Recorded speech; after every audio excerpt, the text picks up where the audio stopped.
What's up, guys? LQ here with the LQ Review. Thank you so much for joining me here at my YouTube channel. This is where I get to talk about all the geeky, nerdy stuff that I love to talk about. And I finally got around to watching Saturday Night. I missed it when it was in theaters, and it's been on Netflix for a while, and there's just, you know how it goes. There's always things to watch. There's always things in the queue, and it just kind of kept getting pushed back. And finally, over the weekend, I thought to myself, all right, I got some time here. I'm going to watch Saturday Night. I've heard a lot of rave reviews about it. A lot of people really liked it. And I thought it was time to check it out. Now, full transparency, I'm not some big Saturday Night Live fan. I've watched a lot of the episodes in the 90s, back when like Dana Carvey and Adam Sandler and Chris Farley were on.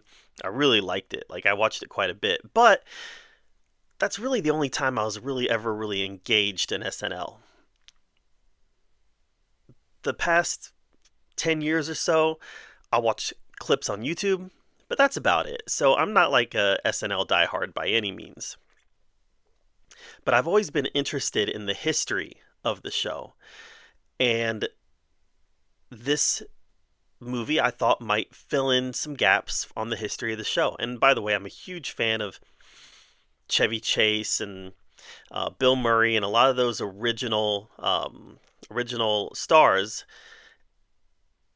Even though I've heard Chevy Chase isn't really a nice person, I'm a big fan of him as an actor. So this movie was not really what I was expecting. I knew it was the night of the show, but at the start of the movie, you're like 90 minutes from showtime. So the whole movie is literally Lorne trying to put together this chaotic mess and trying to make it work. You've got contract disputes, you've got too many skits to fill up the time slot. They've got to make cuts. You've got a lot of people who aren't necessarily wanting to play certain roles. You've got John Belushi's character who is, really not into the idea of playing the character that they're asking him to play, the Bumblebee and things like that. So there's a lot of moving pieces in this movie that the Lorne Michaels character is trying to put together. And all of that I found really interesting. And overall, I found this movie to be extremely well acted. I thought the person that played John Belushi, the person that played Chevy Chase, the person that played Lorne, I thought that they all knocked it out of the park. Great job of acting, great job of embodying the character. When you're playing real people, it can be difficult to become that person while still acting like a character in a movie. And I thought they did a great job of that. This movie was not as good as I was expecting it to be, though. This got rave reviews. It's directed by Jason Reitman, and I love Jason Reitman. Gosh, Ghostbusters Frozen Empire is great. Not Frozen Empire, sorry. Ghostbusters Afterlife is great. Frozen Empire wasn't great. But So as well acted as it was, it almost felt a little too chaotic. And that I'm sure that was intentional because it was a chaotic night.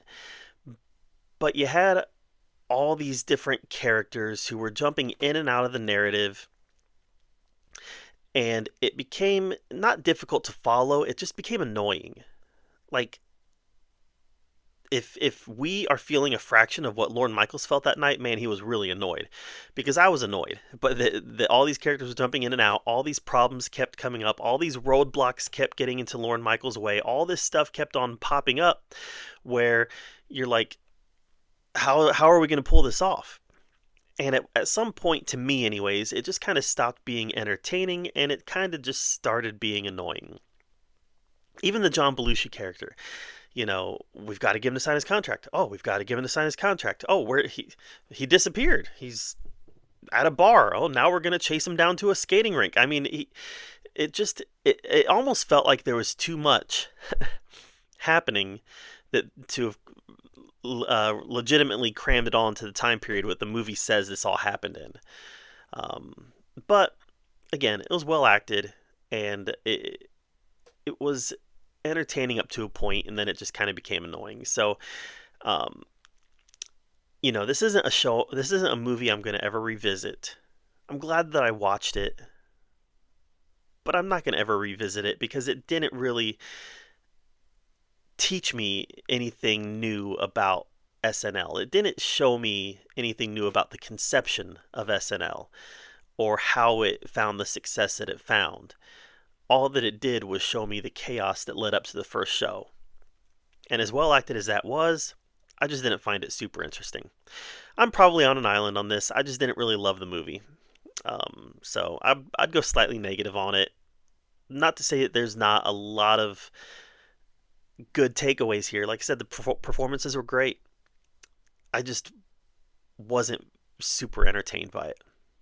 All right, guys, that's my take on Saturday Night. Let me know how much you disagree with me in the comments down below. But while you're down there commenting, make sure that you're kind and that you subscribe to my channel. And until next time, we'll see you guys later.